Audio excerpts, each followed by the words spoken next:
ചെമ്പനിപ്പൂ സീരിയലിന്റെ ഇനി വരാൻ വേണ്ടി പോകുന്ന ഒരു എപ്പിസോഡിന്റെ റിവ്യൂ വിശേഷമാണ് കേട്ടോ പറയുന്നത്. വീഡിയോയിലേക്ക് കടക്കുന്നതിന് മുമ്പായിട്ട് വീഡിയോ എല്ലാവരും ഒന്ന് ലൈക്ക് ചെയ്ത് ഹൈപ്പ് ചെയ്ത് കാണാൻ വേണ്ടി ശ്രമിക്കണേ.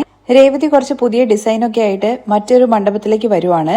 സച്ചിയുടെ കാരണത്താണ് കേട്ടോ വന്നിരിക്കുന്നത്. ഈ മണ്ഡപത്തിൽ നീ ആദ്യമായിട്ടാണോ ഡിസൈൻ കാണിക്കാൻ വേണ്ടി വരുന്നത് എന്നുള്ള കാര്യം സച്ചി ചോദിക്കുന്നുണ്ട്. ഇല്ല, ഞാൻ ഇതിനു മുമ്പും ഡിസൈൻസ് കാണിച്ചിട്ടുണ്ട്. ഇത് പുതിയ മോഡൽസ് ആണ്. ഒരുപാട് കോമ്പറ്റീഷനുള്ള ഫീൽഡാണല്ലോ. അതുകൊണ്ട് നമുക്ക് പുതിയ പുതിയ ഐഡിയാസ് ഒക്കെ വരുന്ന സമയത്ത് ഉടനെ അത് ഇംപ്ലിമെന്റ് ചെയ്യണം എന്നൊക്കെ രേവതി പറയുന്നുണ്ട്. അതിനെ സപ്പോർട്ട് ചെയ്തുകൊണ്ട് സച്ചിയും പറയുന്നുണ്ട്. ടെക്നോളജി വളർന്നുകൊണ്ടേയിരിക്കുന്ന കാലമാണ്, അതിനനുസരിച്ചിട്ട് നമ്മളും മാറിക്കൊണ്ടേയിരിക്കണം. രേവതി നീ കറക്റ്റ് ആണെന്നൊക്കെ പറയുന്നുണ്ട്. ശരി സച്ചിട്ടാ, ഞാൻ മാനേജർ ഇത് കൊണ്ടുപോയി കാണിച്ചിട്ട് വരാ എന്ന് പറഞ്ഞ് രേവതി പോകുമ്പോഴേക്കും കൂടെ താനും കൂടി വരാന്ന് സച്ചി പറയുന്നുണ്ട്. നിങ്ങൾ എന്തിനാണ് സച്ചിയേട്ടാ വരുന്നത്? അതെന്താ രേവതി, ഞാൻ നിന്റെ ഹസ്ബൻഡ് അല്ലേ എന്ന് സച്ചി ചോദിക്കുമ്പോ അതൊക്കെ അങ്ങ് വീട്ടില്, ഇത് ഞാൻ ബിസിനസ് ചെയ്യുന്ന സ്ഥലമാണ്, ഇവിടെ ഞാൻ മാത്രം മതി. ഓ നീ അപ്പൊ അങ്ങനെയാണല്ലേ പറഞ്ഞു വരുന്നത്. ഒരു പഴഞ്ചൊല്ല് കേട്ടിട്ടില്ലേ, അല്പന് അർത്ഥം കിട്ടിയ അർദ്ധരാത്രി കൊട പിടിക്കൂ എന്നുള്ള കാര്യം? അതെ, അർദ്ധരാത്രിയിൽ മഴ വന്നിട്ടുണ്ടാവും, അതുകൊണ്ടാണ് അവര് കൊട പിടിച്ചിരിക്കുന്ന രേവതി തിരിച്ച് നല്ല മറുപടി കൊടുക്കുന്നുണ്ടേ. നീ പഴഞ്ചൊല്ലിന് പുതിയൊരു ചൊല്ല് പറയാണെന്നൊക്കെ സച്ചി ചോദിക്കുന്നുണ്ട്. സച്ചിയേട്ടൻ ഞാൻ പുതിയതായിട്ട് ഈ ബിസിനസ്സിലേക്ക് വളർന്നു വരുവാണ്. ആ സമയത്ത് സച്ചിയേട്ടൻ എപ്പോഴും എന്റെ കൂടെ ഉണ്ടായി കഴിഞ്ഞു കഴിഞ്ഞാല് എനിക്ക് ഒരു മര്യാദ കിട്ടില്ലല്ലോ. അത് മാത്രമല്ല ഭാര്യയുടെ കൂടെയൊക്കെ സച്ചിയേട്ടൻ വരുന്നുണ്ടെന്നുള്ള കാര്യം ആൾക്കാർ അറിഞ്ഞു കഴിഞ്ഞാൽ പിന്നെ സച്ചിയേട്ടന് മര്യാദ ഉണ്ടാവില്ല. ഓ നീ അങ്ങനെയാണല്ലേ രേവതി പറയുന്നത്? ഞാന് സാധാരണ പോലെ തന്നെയാണ് സച്ചിയേട്ട പറഞ്ഞത്. നിങ്ങളത് ഏത് രീതിയിൽ എടുത്തെന്നുള്ള കാര്യം എനിക്കറിയില്ല. കഴിഞ്ഞ ദിവസത്തെ പോലെ ഉണ്ടല്ലോ, എന്നെക്കാളും വലുതായിട്ട് എന്തെങ്കിലും ചെയ്ത് കാണിക്കുക എന്ന് പറഞ്ഞിട്ട് ആരടുത്തും പറയാതെ നിങ്ങളും ദൂരെ എങ്ങോട്ടെങ്കിലും പോയിട്ട് ഫോണും എടുക്കാതെ നൈറ്റും വരാതെ ചുറ്റി കറങ്ങാൻ വേണ്ടി നിൽക്കണ്ട. ഇത് കേട്ട സച്ചിയാണെങ്കിൽ ചിരിക്കുന്നുണ്ട്. അന്ന് രേവതി ഞാൻ ആലോചിക്കാതെ ചെയ്തതാണ്. അന്ന് എന്തിനാണ് അങ്ങനെ ചെയ്തതെന്നുള്ള കാര്യത്തെക്കുറിച്ച് ഞാൻ ഇപ്പോഴും ചിന്തിക്കാറുണ്ട്. നീ പറഞ്ഞത് രേവതി ശരി തന്നെയാണ്. നീ പോകുന്നിടത്തൊക്കെ ഭർത്താവിനായിട്ട് പോയി കഴിഞ്ഞു കഴിഞ്ഞാൽ നിനക്ക് ധൈര്യമില്ല എന്നുള്ള കാര്യം തോന്നും. അതുകൊണ്ട് നീ തനിയെ പോയിട്ട് ഓർഡർ മേടിച്ചിട്ട് വായെന്ന് സച്ചി തന്നെ പറയാണ്. ഇപ്പോഴെങ്കിലും സച്ചിയേട്ടൻ എന്നെ മനസ്സിലാക്കിയല്ലോ, അത് സന്തോഷമുള്ള കാര്യം. രേവതി നീ പോയിട്ട് വാ, ഞാൻ പുറത്ത് വെയിറ്റ് ചെയ്യാന്ന് സച്ചി പറയുന്നുണ്ട്. അതിനൊന്നും ആവശ്യമില്ല സച്ചിയേട്ടാ, ഞാന് തിരികെ ഒരു ഓട്ടോ വിളിച്ചിട്ട് പോന്നോളാം എന്ന് പറയാണേ. സച്ചിയേട്ടന് ട്രിപ്പ് ഉണ്ടാവുമല്ലോ, ചെല്ലെന്ന് പറഞ്ഞിട്ട് സച്ചി അവിടുന്ന് പറഞ്ഞു വിടുവാണ് രേവതി. അങ്ങനെ രേവതി ആണെങ്കിൽ ആ പുതിയ മോഡൽസ് 2 ഉണ്ട്, അതും തൂക്കി എടുത്തിട്ട് മാനേജർ അരികിലേക്ക് ചെല്ലുന്നുണ്ട്. മണ്ഡപത്തിന്റെ ഉള്ളിലാണ് കേട്ടോ മാനേജർ ഉള്ളത്. അദ്ദേഹത്തിന് ഇത് പുതിയ ഡിസൈൻ ആണെന്ന് പറഞ്ഞിട്ട് കാണിച്ചു കൊടുക്കുന്നുണ്ട്. മണ്ഡപത്തിനനുസരിച്ചിട്ട് നമുക്ക് ഡിസൈൻസും അതുപോലെ തന്നെ കളേഴ്സും ഒക്കെ മാറ്റാൻ ഏതെങ്കിലും ഓർഡർ കിട്ടുവാണെന്നുണ്ടെങ്കിൽ ഒന്ന് പറഞ്ഞേക്കണേ. ഇപ്പൊ 3-4 ഓർഡേഴ്സ് ഓൾറെഡി ചോദിച്ചു വെച്ചിട്ടുണ്ട്, പക്ഷെ ഒന്നും കൺഫേം ആയിട്ടില്ല. ഇതിന് അനുയോജ്യമായിട്ടുള്ള ഓർഡർ വരുവാണെന്നുണ്ടെങ്കിൽ നിന്നെ വിളിക്കാന്നും കൂടി രേവതിയുടെ അടുത്ത് പറയുവാണേ. സർ, ഇതിനു മുമ്പ് എനിക്കൊരു ഓർഡർ കിട്ടിയിട്ടുണ്ടായിരുന്നു. അവർക്കൊക്കെ എന്റെ ഡിസൈൻ ഒരുപാട് ഇഷ്ടപ്പെട്ടു. സർ, ഒരു തവണ ഓർഡർ തരുവാണെന്നുണ്ടെങ്കിൽ വീണ്ടും വീണ്ടും എന്നെ തന്നെ വിളിക്കുന്നൊക്കെ രേവതി തന്നെ പറയുന്നുണ്ട്. അപ്പോഴാണ് സർ നമസ്കാരം എന്നൊക്കെ പറഞ്ഞിട്ട് ഹേമ അങ്ങോട്ടേക്ക് കയറി വരുന്നത്. മാനേജറോട് ചോദിക്കുന്നുണ്ട്, ഇവിടെ എന്താ വല്ല കളിപ്പാട്ട കച്ചവടം നടത്തുന്നുണ്ടോ? കുട്ടികൾക്ക് കളിക്കാൻ വേണ്ടിയിട്ട് ഉണ്ടാക്കി വെച്ചതാണോ എന്നൊക്കെ ചോദിക്കാൻ കേട്ടോ ഹേമ കളിയാക്കിക്കൊണ്ട്. അല്ല, ഈ കുട്ടി ഡെക്കറേഷന്റെ കാര്യങ്ങളൊക്കെ ചെയ്യുന്ന ആളാണ്, അതിനു വേണ്ടിയിട്ട് മോഡൽസ് ഉണ്ടാക്കി കൊണ്ടുവന്നതാണ്. ഹേമയുടെ സംസാരം നമ്മുടെ രേവതിക്ക് അത്രയും ഇഷ്ടപ്പെടുന്നില്ല കേട്ടോ. ദേഷ്യഭാവത്തിൽ തന്നെയാണ് മുഖം പിടിച്ചിരിക്കുന്നത്. ഹേമയാണെങ്കിൽ ആ ഡിസൈനിന്റെ അരികിലേക്ക് ചെന്നിട്ട്, എന്താ ഇത്, ഇതിന്റെയൊക്കെ വല്ല ആവശ്യമുണ്ടോ? ഓർഡർ തരാൻ വേണ്ടി പോകുന്ന ആള് എങ്ങനെയാ വേണ്ടതെന്നുള്ള കാര്യം പറയും, അതുപോലെ നമ്മൾ അങ്ങ് ചെയ്തു കൊടുത്താൽ പോരെ. അതിനു വേണ്ടിയിട്ട് വെറുതെ ചുമ്മാ പേപ്പറൊക്കെ ഒട്ടിച്ചു വെച്ച് കൊണ്ടുവന്നിരിക്കുന്നു. നീ എന്താ സ്കൂൾ കുട്ടിയൊന്നല്ലല്ലോ, കല്യാണമായ പെണ്ണല്ലേ? ചുമ്മാ കുട്ടികൾ ഉണ്ടാക്കുന്ന ഓരോ കളിപ്പാട്ടം പോലെ ഓരോന്ന് ഉണ്ടാക്കി വെച്ചിരിക്കുന്നു. ഇത് കേട്ട് രേവതിയും കുറച്ച് ദേഷ്യത്തിൽ തന്നെയാണ് കേട്ടോ അവർക്ക് മറുപടി കൊടുക്കുന്നത്. നമ്മൾക്ക് എന്തെല്ലാം കാര്യങ്ങൾ അറിയുമെന്നുള്ള കാര്യം മറ്റുള്ളവരെ ബോധ്യപ്പെടുത്തി കഴിഞ്ഞു കഴിഞ്ഞാലേ അവർക്ക് നമ്മുടെ കഴിവുകളെ കുറിച്ചിട്ട് അറിയാൻ വേണ്ടി പറ്റത്തുള്ളൂ. ഇത് കേട്ട മാനേജർ, ഇതാണ് ഇപ്പോഴത്തെ ട്രെൻഡ് എന്നാണ് പറയുന്നതെന്ന് പറയണേ. എന്ത്, ഇതാണോ ട്രെൻഡ്? ഇപ്പോഴത്തെ കാലത്ത് ആൾക്കാരൊക്കെ ഭയങ്കരമായിട്ട് കമ്പ്യൂട്ടറിലൊക്കെ ഡിസൈൻ ചെയ്തിട്ട് ചെയ്യുന്നു, അതിനല്ലാണ്ട് ഇതിനൊക്കെയാണോ ആരെങ്കിലും ട്രെൻഡ് എന്ന് പറയുന്നത്? തുടർന്ന് രേവതി ചോദിക്കുന്നുണ്ട്, എന്നെ കൊണ്ട് എന്താണോ പറ്റുന്നത് അത് ഞാൻ ചെയ്തിട്ട് എനിക്ക് ഒരു അവസരം ഞാൻ ചോദിക്കുന്നു, അതിൽ നിങ്ങളുടെ പ്രശ്നം എന്താണ്? ഞാനും നീയും തമ്മിൽ അല്ലെങ്കിൽ എന്ത് പ്രശ്ന? ഞാൻ പ്രശ്നം ഉണ്ടാക്കാൻ വേണ്ടിട്ട് നീ എന്താ എനിക്ക് സമമായിട്ടുള്ള ആളാണോ? അല്ല, നീ എന്തിനാണ് ഞാൻ പോകുന്നിടത്തൊക്കെ വാല് പോലെ വരുന്നതെന്നുള്ള കാര്യം ഹേമ ചോദിക്കുന്നുണ്ട്. നിങ്ങൾ പോകുന്നിടത്തേക്കല്ല, ഞാൻ എല്ലായിടത്തേക്കും പോയിട്ട് എനിക്ക് ഒരു അവസരം ചോദിക്കുന്നു. അതൊക്കെ നീ വേറെ അടുത്ത് പോയിട്ട് ചെയ്താൽ മതി. ഇത് എന്റെ ഏരിയ ആണ്, ഈ പരിസരത്തേക്ക് പോലും നീ വന്നു പോകരുത്. ഇവിടെ ആര് വരണ്ട എന്നുള്ള കാര്യം പറയാൻ നിങ്ങൾ ആരാണ്? എന്റെ ഡിസൈൻ അവർക്ക് ഇഷ്ടപ്പെട്ടിട്ടുണ്ടെന്നുണ്ടെങ്കിൽ ഉറപ്പായിട്ടും അവർ എനിക്ക് ഓർഡർ തരും. അങ്ങനെ എന്നെ മേരിയിട്ട് ആരും നിനക്ക് ഓർഡർ തരാൻ വേണ്ടി പോകുന്നില്ല. അല്ല സർ, ഇവൾക്ക് എന്തെങ്കിലും നിങ്ങൾ ഓർഡർ കൊടുത്തിട്ടുണ്ടോന്ന് മാനേജർ എടുത്ത് ചോദിക്കുകയാണെ. ഇല്ല മാഡം, മോഡല് കാണിച്ചത് കൊണ്ട് തന്നെ എന്തെങ്കിലും ഓർഡർ ഉണ്ടെങ്കിൽ പറയാ എന്നുള്ള കാര്യം പറഞ്ഞു. അതെ, അത് ചുമ്മാ പറഞ്ഞു വിടാൻ വേണ്ടിട്ട് പറയുന്ന വാക്കുകളല്ലേ. ചുമ്മാ വെറുതെ ചായം പൂശിക്കൊണ്ട് ഓരോന്ന് കൊണ്ടുവന്നിന്ന് പറഞ്ഞിട്ട് രേവതിയുടെ മോഡൽ ഇങ്ങനെ തൊടുന്നുണ്ട് കേട്ടോ ഹേമ. അപ്പോഴേക്കും രേവതിക്ക് നല്ല ദേഷ്യം വരുന്നുണ്ട്. ഇത് നോക്ക്, ഞാൻ എന്നെ കൊണ്ട് ചെയ്യാൻ വേണ്ടി പറ്റുന്ന കാര്യങ്ങളാണ് ചെയ്യുന്നത്. എന്റെ വർക്ക് ഇഷ്ടപ്പെടുന്ന ആൾക്കാര് എനിക്ക് ഓർഡർ തരും. ഇവിടുന്ന് കിട്ടിയില്ല എന്നുണ്ടെങ്കിൽ ഞാൻ വേറെ ഇടത്തേക്ക് പോകും. ഈ ഏരിയയിലുണ്ടല്ലോ, നീ എവിടെ പോയി കഴിഞ്ഞു കഴിഞ്ഞാലും എന്നെ മീറിയിട്ട് ഒരു ഓർഡർ നിനക്ക് കിട്ടാൻ വേണ്ടി പോകുന്നില്ല. അത് നിങ്ങൾ പറയണ്ട, ന്യായമായിട്ടുള്ള ആൾക്കാരെ എനിക്ക് അവസരം തരിക തന്നെ ചെയ്യും. നീ എന്താടി മാഡത്തിന്റെ അടുത്ത് ഒച്ചെടുത്ത് സംസാരിക്കുന്നു? അവളുടെ ഒരു മോഡൽ എന്ന് പറഞ്ഞിട്ട് ഹേമയുടെ കൂടെ വന്ന രണ്ടാൾക്കാരുണ്ട്. രണ്ടുപേരും കൂടി ചേർന്നിട്ട് രേവതിന്റെ മോഡൽ എടുത്തിട്ട് കൊണ്ടുപോയിട്ട് വേസ്റ്റ് ബിന്നിൽ ഇടുകയാണ് ചെയ്യുന്നത്. രേവതിയാണെന്നുണ്ടെങ്കിൽ എടാ എന്താടാ കാണിക്കുന്നതെന്നൊക്കെ ചോദിച്ചിട്ട് അവന്മാരെ പിടിച്ചു നിർത്താനൊക്കെ ശ്രമിക്കുന്നുണ്ട്. വേസ്റ്റ് ബിന്നിൽ കൊണ്ടിടുക മാത്രമല്ല കേട്ടോ, കാലുകൊണ്ട് ചവിട്ടിയിട്ട് മൊത്തം പൊട്ടിച്ചു കളയുന്നുണ്ട്. ഇത് കണ്ട് രേവതി ഇങ്ങനെ സങ്കടപ്പെട്ട് നിൽക്കുവാണ്. എന്നാൽ ഹേമയും അതുപോലെ തന്നെ ഹേമയുടെ ആൾക്കാരും ചേർന്നിട്ട് ചിരിക്കുവാണ്. രേവതിയാണെങ്കിൽ വിഷമത്തോടു കൂടി തന്നെ ആ വേസ്റ്റ് ബിന്നിലിട്ട സാധനങ്ങളൊക്കെ തിരിച്ചെടുക്കുന്നുണ്ട്. ഇത് കണ്ട ഹേമ ചോദിക്കുന്നുണ്ട്, ഇതുകൊണ്ട് നീ എന്താണ് ചെയ്യാൻ വേണ്ടി പോകുന്നത്? ഉടഞ്ഞു പോയത് പുതിയ മോഡലാണെന്ന് പറഞ്ഞിട്ട് നീ വിൽക്കോ എന്നൊക്കെ ചോദിച്ചിട്ട് പരിഹസിക്കുവാണ് കേട്ടോ ഹേമ. ഒരു രാത്രി മുഴുവൻ ഞാൻ കഷ്ടപ്പെട്ട് ചെയ്തതാണ്, നിങ്ങൾക്ക് കുറച്ചു പോലും മനസാക്ഷിയില്ലേ? ഈ ഒരു സാധനം എടുത്തു കളയാൻ വേണ്ടിട്ട് നിങ്ങൾക്ക് 4 പേരുടെ ആവശ്യം വന്നു. എന്റെ ഭർത്താവ് ഇവിടെ ഉണ്ടായിരുന്നെങ്കിലുണ്ടല്ലോ നിങ്ങളുടെ 4 പേരെയും അടിച്ച് ശരിയാക്കിയേനെ. നിങ്ങൾക്ക് നിങ്ങൾ ഓർഡർ മേടിച്ചെടുക്കുന്നത് തെറ്റൊന്നുമില്ല, പക്ഷെ നിങ്ങളുടെ സമമായിട്ട് മറ്റൊരാൾ വളരുന്നത് നിങ്ങൾ വിചാരിക്കുന്നില്ലേ? അത് വലിയ തെറ്റാണ്. ഇത് കേട്ട ഹേമയാണെങ്കിൽ, ഇത് നോക്ക് രേവതി, നിന്നെ പോലെ ഇങ്ങനെ മോഡൽ വെച്ചിട്ട് വളർന്നവളല്ല ഞാന്. ആയിട്ട് ഈ ഫീൽഡിൽ തന്നെ നിൽക്കുന്ന ആളാണ്. ചുമ്മാ വീരവാക്ക് പറയാൻ വേണ്ടിട്ട് ആർക്കും പറ്റും. ഞാൻ ഒരുപാട് കഷ്ടപ്പെട്ടിട്ടാണ് ഈ ഫീൽഡിലേക്ക് വന്നത്.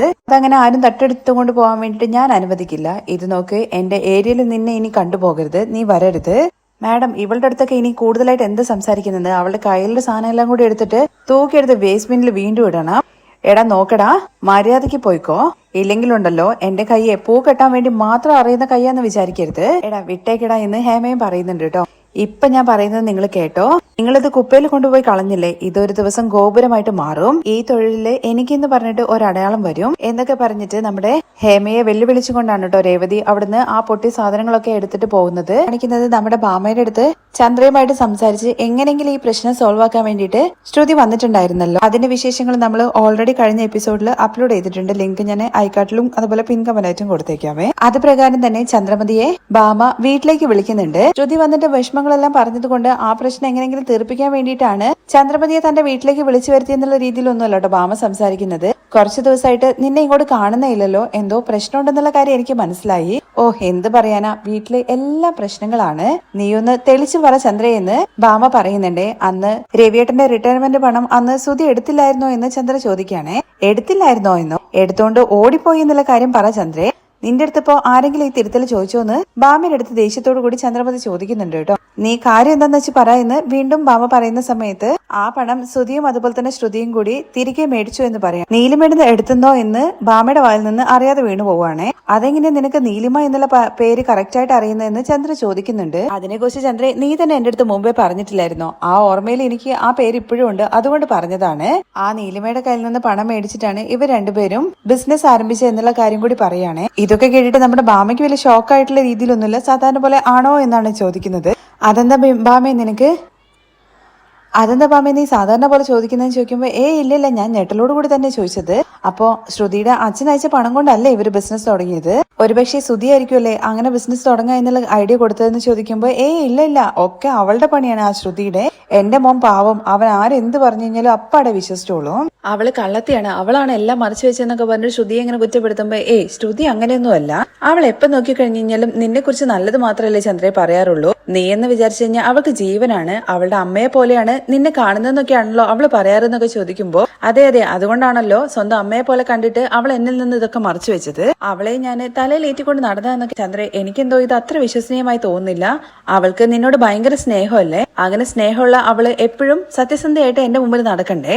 അവള് എന്റെ അടുത്ത് ഒരു വാക്ക് പറഞ്ഞിട്ടുണ്ടായിരുന്നെങ്കിൽ ഈ പണം ഇങ്ങനെ വന്നതാണ് എന്നുള്ള കാര്യം, അങ്ങനെ എന്റെ അടുത്ത് പറഞ്ഞിട്ടുണ്ടായിരുന്നെങ്കിൽ മറ്റുള്ളവരുടെ അടുത്ത് ഞാൻ എങ്ങനെ മറച്ചു വെക്കണം കാര്യങ്ങൾ എന്നുള്ള കാര്യം പറഞ്ഞു കൊടുക്കില്ലായിരുന്നോ? അമ്മയാണെങ്കിൽ മനസ്സിലിങ്ങനെ വിചാരിക്കുന്നുണ്ടേ, അല്ലെങ്കിൽ അങ്ങനെ തന്നെയാണല്ലോ, ഈ പണം നീ നിന്റെ ഭർത്താവിന് തിരിച്ചു കൊടുക്കുവോ? തുടർന്ന് ചന്ദ്രയാണെങ്കിൽ അതൊന്നും ചെയ്യാതെ അവൾ എന്റെ അടുത്തും കള്ളം പറഞ്ഞു. ആ പൂക്കിട്ടുന്നവളെ അവള് എന്നെ അമ്മായിമ്മയായിട്ട് കണ്ടു കഴിഞ്ഞു കഴിഞ്ഞാലും ഞാൻ ഒരിക്കലും അവളെ അമ്മായിമ്മയായിട്ട് കാണില്ല.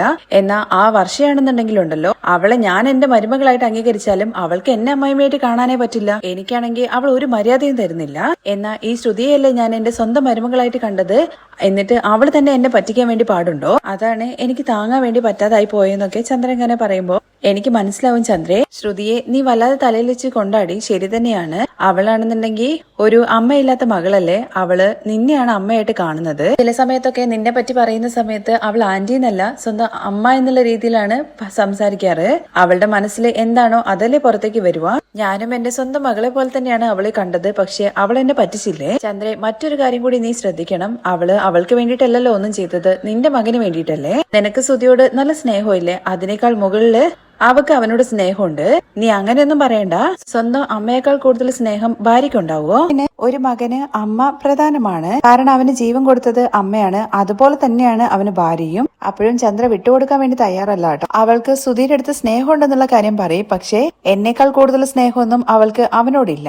ശരി, ഞാനും സമ്മതിച്ചു, നിനക്ക് തന്നെയാണ് അവനോട് സ്നേഹം കൂടുതല്. എങ്കിലും നീ ആ വീട്ടില് തലയുയർത്തി നിൽക്കുന്നത് ശ്രുതി കാരണമല്ലേ. ശ്രുതി വലിയ പണക്കാര വീട്ടിലെ പെണ്ണാണ്. നീയാണ് അവളെ കൂട്ടിക്കൊണ്ട് വന്നത്. എന്നാൽ രേവതിയാണെന്നുണ്ടെങ്കിൽ രവിയേട്ടൻ കൂട്ടിക്കൊണ്ട് വന്നതല്ലേ. ശ്രുതി ഇപ്പോ ഞാൻ കാരണമാണ് നിന്റെ വീട്ടിലേക്ക് വന്നതെങ്കിൽ പോലും അതത്ര വലിയ കാര്യമായിട്ട് ആരും പറയില്ല. പക്ഷെ ചന്ദ്രമതി കൂട്ടിക്കൊണ്ടുവന്ന മരുമകളാണെന്ന് അല്ലേ എല്ലാവരും പെരുമയോട് കൂടിയിട്ട് പറയുക. അതിന്റെ എല്ലാ പെരുമയും നിനക്ക് തന്നെ അല്ലേ എന്നൊക്കെ പറയുന്നത് കേൾക്കുമ്പോൾ ചന്ദ്രമതി ഇങ്ങനെ ആലോചിക്കുന്നുണ്ട് കേട്ടോ.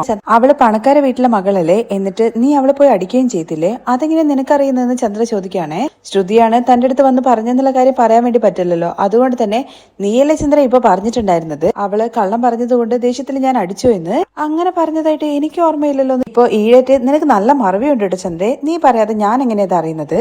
അങ്ങനെ പറഞ്ഞതായിട്ട് എനിക്ക് ഓർമ്മയില്ലല്ലോ എന്ന് ചന്ദ്രൻ ഇങ്ങനെ പറയുമ്പോ അത് വിട്ടേക്ക്. അവള് വലിയ വീട്ടിലെ പെണ്ണല്ലേ, അവളെ നീയല്ലേ നല്ല രീതിയിൽ നോക്കേണ്ടത്. നീ അവളെ വെറുക്കാൻ വേണ്ടി തുടങ്ങി കഴിഞ്ഞു കഴിഞ്ഞാൽ തിരിച്ച് അവളും നിന്നെ വെറുക്കാൻ വേണ്ടി തുടങ്ങും. കാരണം എന്താണെന്നറിയോ, മനുഷ്യന്മാരുടെ മനസ്സ് തന്നെ അങ്ങനെയാണ്. നമ്മള് ഒരാളെ വെറുക്കാനുള്ള ഒരു അവസരം ഉണ്ടാക്കി കൊടുത്തു കഴിഞ്ഞു കഴിഞ്ഞാൽ വീണ്ടും അവർക്ക് പഴയതുപോലെ സ്നേഹത്തോടു കൂടി പെരുമാറാൻ വേണ്ടി പറ്റിയെന്ന് വരില്ല. അതുകൊണ്ട് ചന്ദ്രേ, നീ അവളെ നന്നായിട്ട് നോക്കണം. ഞാൻ നന്നായിട്ട് നോക്കണം എന്നുണ്ടെങ്കിൽ അവൾ അതിനനുസരിച്ച് നടക്കുകയും വേണ്ടേ. ചന്ദ്രേ, നീ ഒരു കാര്യം മനസ്സിലാക്കിക്കോ. കുറച്ചു നാൾ കഴിഞ്ഞു കഴിഞ്ഞാൽ അവളുടെ അച്ഛന്റെ സ്വത്തുക്കളെല്ലാം സുധിയുടെ കയ്യിലേക്ക് വരുമല്ലോ.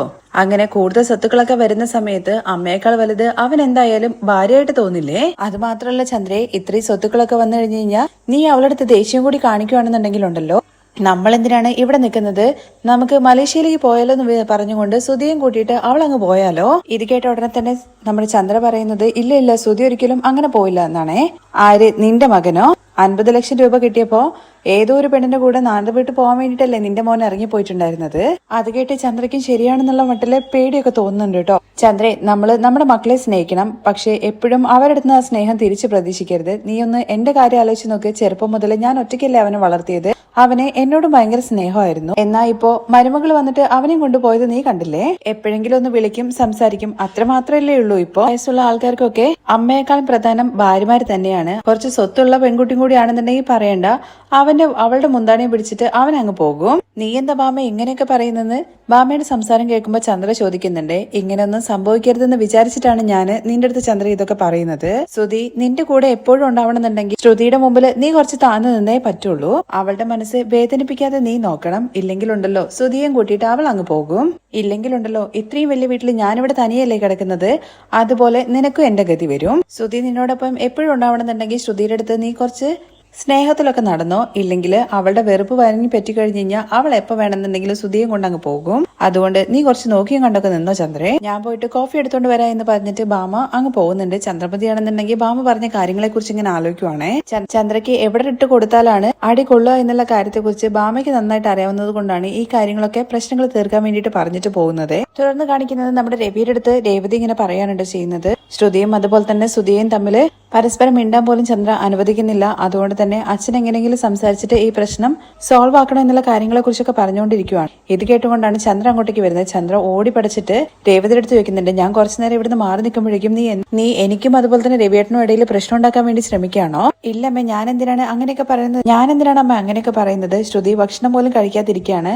ആന്റി സംസാരിക്കാതെ അവള് കഴിക്കില്ല എന്ന് പറഞ്ഞിട്ട് ഇരിക്കുന്നൊക്കെ പറയുമ്പോ അവള് കഴിച്ചില്ലെങ്കിൽ നിന്റെ പ്രശ്നം എന്താണ്? നീ എന്തെങ്കിലുമൊക്കെ എന്നെ കുറിച്ചിട്ട് കുറ്റം പറഞ്ഞു കൊടുക്കണം, എന്നിട്ട് രവിയേട്ടൻ എന്നെ ചീത്ത വിളിക്കണം, അത് കണ്ടിട്ട് നിനക്ക് രസിക്കണം, അതല്ലേ നിന്റെ ഉദ്ദേശം? അടുത്ത സമയത്ത് അവൾ എന്തൊക്കെയാണോ പറഞ്ഞുകൊണ്ടിരിക്കുന്നത്. നീ എന്തിനാണ് ചന്ദ്രയെ വന്നപ്പോ തന്നെ ഇവിടെ കിടന്ന് ചാടി തുള്ളുന്നത്? ഞാനിവിടെ ഇല്ലാത്ത സമയത്ത് അവൾ എന്തൊക്കെയാണോ പറഞ്ഞു കൂട്ടിയിട്ടുണ്ടാവുക. അവള് ഒന്നും പറഞ്ഞിട്ടില്ല, ഞാൻ ഇപ്പൊ വന്നതേ ഉള്ളൂ ചന്ദ്രയെ. ശ്രുതി ഭക്ഷണം കഴിക്കാതിരിക്കുകയാണ്. അതിനെക്കുറിച്ചാണ് രേവതി പറഞ്ഞത്.